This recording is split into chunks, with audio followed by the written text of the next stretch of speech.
జై శ్రీరామ్. శ్రీరామ రక్షా స్తోత్రం. అత్యంత శక్తివంతమైన ఈ స్తోత్రాన్ని నిత్య పారాయణం చేయటం లేదా వినటం వల్ల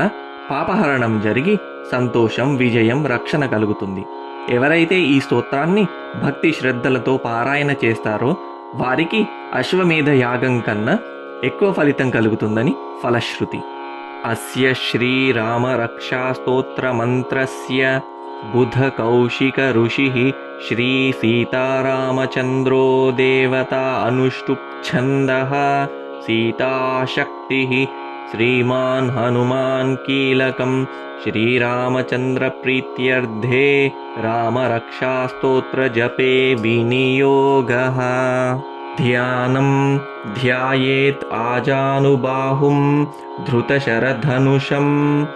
బద్ధపద్మాసనస్థం పీతం వాసోవసానం నవకమళదళస్పర్ధినేత్రం ప్రసన్నం వామాంకారూఢసీతాముఖ కమలమిలల్లోచనం నీరదాభం నానాలంకారదీప్తం దధతమురుజటామండలం రామచంద్రం. చరితం రఘునాథస్య శతకోటిప్రవిస్తరం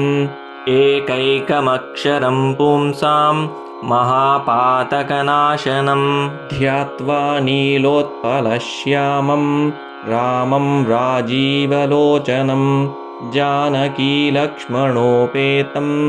జటాముకుటమండితం సాసితూణధనుర్బాణపాణిం నక్తం చరాంతకం స్వలీలయా జగత్రాతుం ఆవిర్భూతమజం విభుం రామరక్షాం పఠేత్ ప్రాజ్ఞః పాపఘ్నిం సర్వకామదాం శిరో మే రాఘవః పాతు ఫాలం దశరథాత్మజః కౌసల్యేయో దృశౌ పాతు విశ్వామిత్రప్రియః శృతి ఘ్రాణం పాతు మఖత్రాత ముఖం సౌమిత్రివత్సలః జిహ్వాం విద్యానిధిః పాతు కంఠం భరతవందితః స్కంధౌ దివ్యాయుధః పాతు భుజౌ భగ్నేశకార్ముకః करौ सीतापतिः पातु हृदयं जामदग्न्यजित् मध्यं पातु खरध्वंसी नाभिं जाम्बवदाश्रयः सुग्रीवेशः कटी पातु सक्थिनी हनुमत्प्रभुः ऊरू रघोत्तमः पातु रक्षः कुलविनाशकृत् जानुनी सेतुकृत् पातु जङ्घे दशमुखान्तकः पादौ विभीषणश्रीदः पातु रामोऽखिलं वपुः एतां रामबलोपेतां रक्षां यः सुकृती पठेत् सचिरायुः सुखी पुत्री विजयी विनयी भवेत् पातालभूतल व्योमचारिणश्छद्मचारिणः न द्रष्टुमपि शक्तास्ते रक्षितं रामनामभिः रामेति रामभद्रेति रामचन्द्रेति वा स्मरन् नरो न लिप्यते पापैः भुक्तिं मुक्तिं च विन्दति जगज्जैत्रैकमन्त्रेण रामनाम्नाभिरक्षितं यः कण्ठे धारयेत्तस्य करस्थाः सर्वसिद्धयः वज्रपञ्जरणामेदं यो रामकवचं स्मरेत् अव्याहताग्नः सर्वत्र लभते जयमङ्गलम् आदिष्टवान् यथा स्वप्ने रामरक्षामि मां हरः तथा लिखितवान् प्रातः प्रबुद्धो बुधकौशिकः आरामः कल्पवृक्षाणां विरामः सकलापदाम् अभिरामस्त्रिलोकानां रामः श्रीमान् सनः प्रभुः तरुणौ रूपसम्पन्नौ सुकुमारौ महाबलौ पुण्डरीकविशालाक्षौ क्षीरकृष्णाजिनाम्बरौ फलमूलाशिनौ दान्तौ तापसौ ब्रह्मचारिणौ पुत्रौ दशरथस्यैतौ भ्रातरौ रामलक्ष्मणौ शरण्यौ सर्वसत्त्वानां श्रेष्ठौ सर्वधनुष्मतां रक्षः कुलनिहन्तारौ त्रायेतां नो रघोत्तमौ आत्तसज्यधनुषा विसुष्पृशा वक्षयाशुगनिषङ्गसङ्गिनौ रक्षणाय मम रामलक्ष्मणा वग्रतः पथि सदैव गच्छतां सन्नद्धः कवची खड्गी चापबाणधरो युवा गच्छन्मनोरथान्नश्च रामः पातु स लक्ष्मणः रामो दाशरथिः शूरो लक्ष्मणानुचरो बली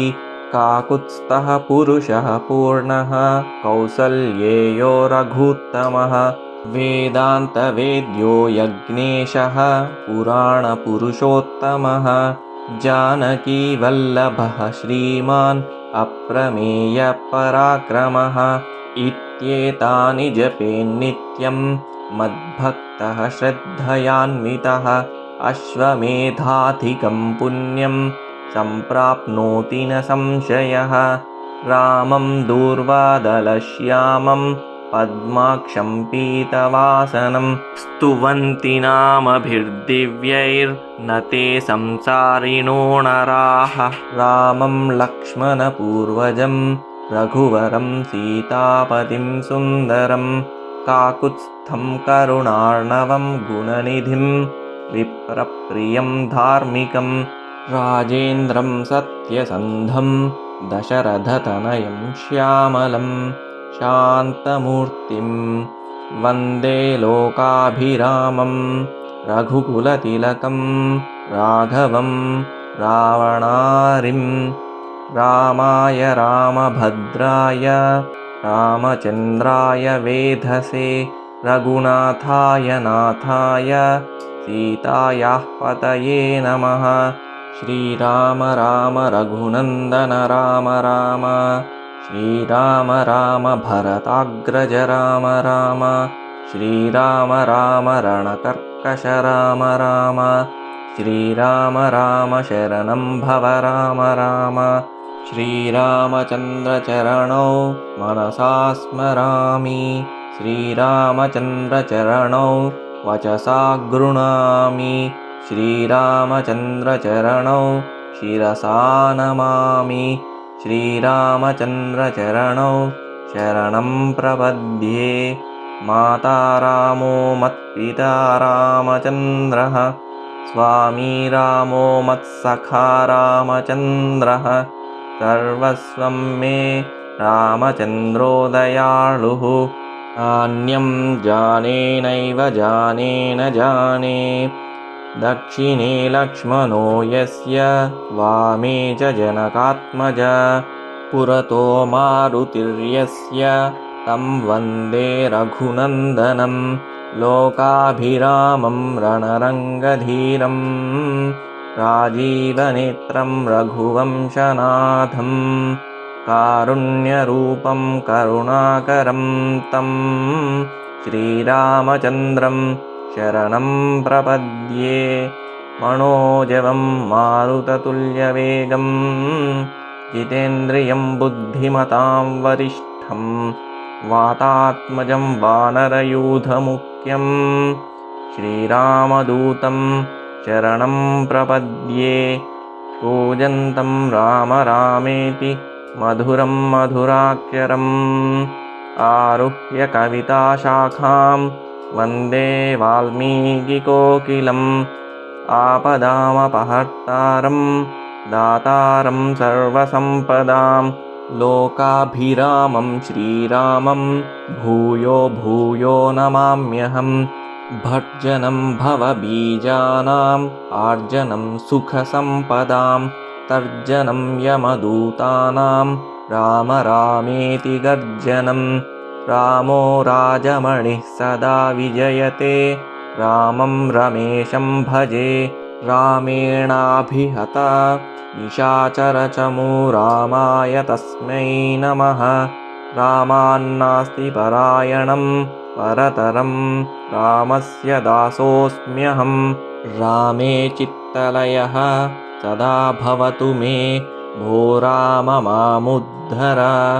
श्रीराम राम रामेति रमे रामे मनोरमे, सहस्रनाम तत्तुल्यं रामनामवरानने। इति श्रीबुधकौशिकमुनिविरचितं श्रीरामरक्षास्तोत्रं सम्पूर्णम्।